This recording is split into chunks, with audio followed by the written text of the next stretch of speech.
ત્રીજો અભિષેક છે કસાઈ ચૂર્ણ મિશ્રિત જળનો. હવે આ ત્રીજા અભિષેકની મૂળ ખાસિયત શું છે સાંભળજો. આપણી આત્મા ઉપર કેટલા કસાયો લાગેલા છે? પહેલા કોણ જવાબ દેશે? આત્મા પર કેટલા કસાયો લાગેલા છે? કેટલા પ્રકારના? ભાઈઓમાંથી ખબર છે કોઈને? બહેનોમાં? ક્રોધ વગેરે આપણે બોલીએ છીએ, ક્રોધ માન વગેરે. કેટલા કસાયો? ક્રોધ, માન, માયા. લોકો મૂળ પ્રકારે જોવા જઈએ તો 4 કસાયો લાગેલા છે. દરેક કસાયના 4 પેટાભેદ છે. અનંતાનુબંધી, અપ્રત્યાખાની, પ્રત્યાખાની અને સંજ્વર. આ પ્રમાણે દરેક કસાયના 4 પેટાભેદ છે. તો કુલ મળીને કેટલા કસાય થયા?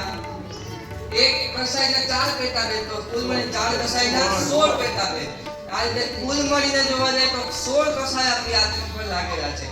કસાય ચૂર્ણ આપણે અભિષેક એટલા માટે કરીએ છીએ કે આપણી આત્મા પર જે 16 પ્રકારના કસાયો લાગેલા છે એ જલ્દીથી દૂર થાય અને પ્રભુ જેવું જે આપણું આત્માનું સ્વરૂપ છે એ જલ્દીથી પ્રગટ થાય. એ શુભ મજાના ભાવ સાથે આપણે ત્રીજો અભિષેક કરીએ છીએ. નમો રચિતાતર પાદ્યાય સર્વસાદુભ્ય.